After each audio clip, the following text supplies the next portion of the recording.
Yo guys, what is up? It's Teach here, coming at you again with another video over on Scorched Earth, and I wanted to show you in this video how it actually works with the two new tames and how good they are at soaking. So can they really be used for like a PvP scenario?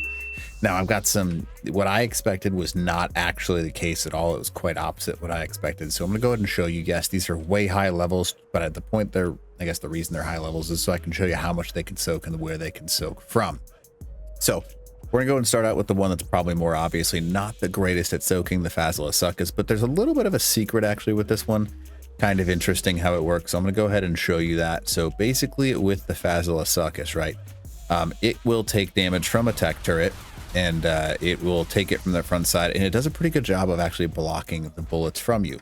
But when it comes to the actual damage that it can take, it's a little bit terrible, honestly. So just so you can see, it'll take 395 to the body, and then if you can, there are a few points on it, not to the head obviously, where it'll actually take that slightly reduced to the spikes area, and it'll take 98 overall damage, and that's kind of a nice little thing. Now you can also go underneath the sand, and this is where it gets really interesting. It actually takes pretty heavy reduced damage in the sand, so it takes actual 98 damage per shot from a tech turret, which is not shabby obviously. But unless you have an insane amount of health on one of these things, it's kind of difficult to justify actually using one of these things. Plus, the raw speed might give a little bit of an opportunity to get close to somebody's base, but it does not actually protect you from the back, and you can be shot off of it, so that's kind of sucky. Now, when it comes to the actual regular turrets will absolutely mess these things up. Whether they're in the sand or not in the sand, you can see they take a significant chunk of damage. And yeah, so 265 to the butt, and then if you face it towards the head, it takes 400 damage, which kind of sucks, but you know, it is what it is. So it's 425. You can't really get a good angle either, so it takes a significant chunk of change I mean, they have high health, honestly.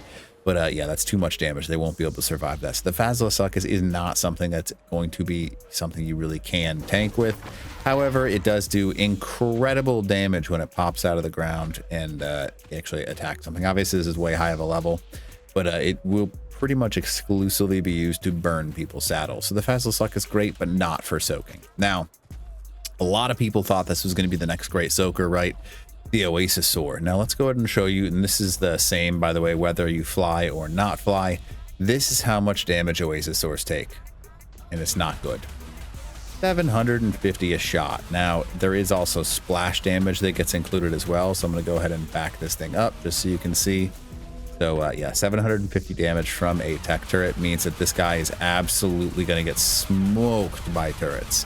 So there's not really a safe way to actually keep this thing alive when it comes to actually trying to soak, because they do not have a high enough health pool in order to actually justify any form of soaking in any way, shape, or form. And yeah, the only thing that I can think of is if someone is able to build like a shelter that blocks all bullets from the back of this thing. That's about the only way that I can see these things being in any way, shape, or form usable in a PvP setting. So now when it comes to soaking regular bullets, because tech turrets are obviously meant to shred things that are kind of like built out of stone, it obviously, you know, I'll eventually get there, because it's a it's a long process to actually turn one of these things. So we will eventually get there. Come on now, big feller. Any moment now. Should be close enough. And this is what the regular turret has to say. So it still does a significant chunk of damage, 531, and it's pretty much exclusively across the entire body. There is no reduction in any way, shape, or form that I have noticed. Even when being above something, it still seems to do that 531 chunk. So in no way is the OASISAUR or the Fazila something that you're going to want to use for raiding purposes or soaking purposes. So anyways, hopefully this little video to test everything prevents you from losing something from some rumor someone says about trying to actually, you know, use one of these things for raiding. So hopefully this video helps you out, and teach.